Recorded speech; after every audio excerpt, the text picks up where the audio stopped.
Shalom, saya Viola Glenara Blegur dari 10-1. Di sini saya akan mempresentasikan laporan wirausaha kerajinan dengan inspirasi budaya non-benda saya. Jadi di sini inspirasi kerajinan budaya non-benda yang saya ambil yaitu tarian daerah dari Saburai Jua yang biasa disebut atau dikenal dengan tari Padoa. Jadi tarian ini biasanya dilakukan secara massal, baik dilakukan laki-laki maupun perempuan secara berkelompok. Jadi orang-orang akan saling memegang pundak satu sama lain ataupun merangkul. Jadi mereka akan membuat lingkaran dan memulai tarian ini. Tarian ini memiliki makna khusus yaitu sebagai media, mungkin bisa dibilang media sebagai caranya kita untuk mendekatkan diri kepada Tuhan dan sebagai tanda ucapan syukur atas berkat dari Tuhan. Nah, tari ini juga membuat persatuan dan kebersamaan orang-orang di Sabu bisa menjadi semakin erat.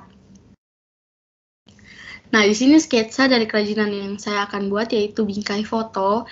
Jadi di dua sisi lainnya saya akan menggambar, lebih tepatnya menggambar dua orang-orang yang sedang menari sambil berpegangan tangan, dan di dua sisi lainnya saya menggambar motif dari kain tenun Sabu. Nah, di sini saya bisa menggunakan bahan dasar stick ataupun kardus. Nah, seperti yang sudah saya katakan tadi, saya akan membuat bingkai foto.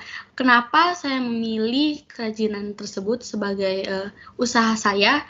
Karena bingkai foto itu merupakan salah satu kerajinan yang bisa kita buat dengan mudah dan mempunyai bahan dasar yang sering kita temui di lingkungan sekitar kita, yakni seperti yang sudah saya katakan tadi, seperti kardus ataupun stick. Nah, dari bahan dasar tersebut, kita bisa menghasilkan sebuah karya, yakni bingkai foto sebagai hiasan dinding atau tempat pajangan foto. Dalam dunia bisnis, persaingan bukanlah hal yang asing lagi. Itu pastinya jika kita terjun ke dunia bisnis, itu adalah hal yang paling umum. Nah, lalu bagaimana caranya kita agar kita itu bisa selalu unggul dalam dunia perbisnisan ini? Nah, kita bisa melakukan salah satu upaya kita dengan menambah detail atau hiasan yang menambah nilai estetika atau keindahan dalam kerajinan kita. Sehingga kerajinan kita itu memiliki daya tarik tersendiri dan orang-orang mau melihat karena ada daya tarik tersendiri. Jadi kita kayak merasa tertarik dengan kerajinan tersebut, sehingga saat kita lihat, kita suka, tertarik, kita bisa membelinya. Kemudian sumber daya dalam pembuatan kerajinan kita ini bisa memilih kerajinan yang memiliki bahan dasar yang mudah ditemukan di lingkungan sekitar, serta perlengkapan lainnya yang mudah didapati. Nah, bahan yang saya gunakan dalam pembuatan kerajinan ini yaitu satu pak stick, refill lem tembak juga satu pak, cat airnya satu paket opsional karena ini membantu apabila stick atau bahan dasar kita ini berwarna polos atau hanya satu warna.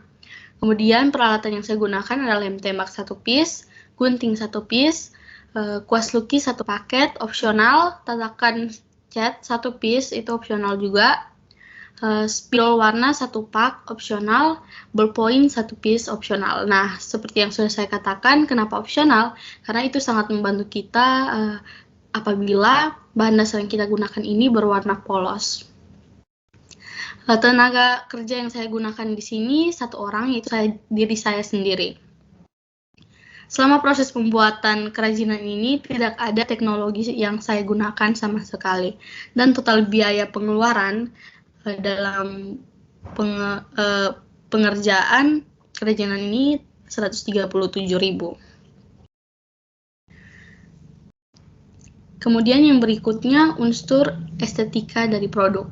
Bentuk yang saya pilih di sini persegi karena pada umumnya bingkai foto berbentuk persegi dan selain itu agar kita bisa mudah dalam proses pembuatannya. Tekstur kerajinan saya cenderung halus dan warna yang saya pilih di sini bervariasi atau rainbow dan memiliki warna yang terang-terang agar bisa terlihat menarik dan mempercantik hiasan. Kemudian fungsional dari produk yang saya hasilkan ini yaitu sebagai media atau tempat untuk memajang foto sebagai hiasan dinding.